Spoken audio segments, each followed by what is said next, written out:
আসসালামু আলাইকুম রহমতুল্লাহি বারাকাতু। আমরা যারা প্রবাসে থাকি তাদের উচিত আমাদের জাকাত, যে সব জাকাত দেওয়া উচিত গরিব মিসকিনদের।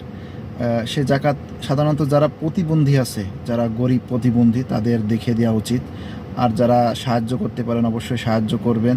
দেখুন এই লোকটা কীভাবে প্রতিবন্ধী এবং মুসলিম, এবং সে অসহায়ভাবে সে আমাদের প্রবাসীদের কাছে আপনার সহযোগিতা চাচ্ছে। আপনাদের মনে যদি দয়া হয় তাহলে আমার পাশে একটু দাঁড়াতে পারেন ইনশাল্লাহ ভাই।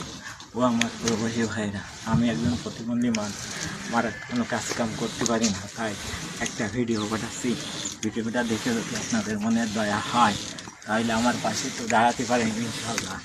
আমার জেলা খুলনা, গ্রাম চালনা, সুন্দরবন এলাকা।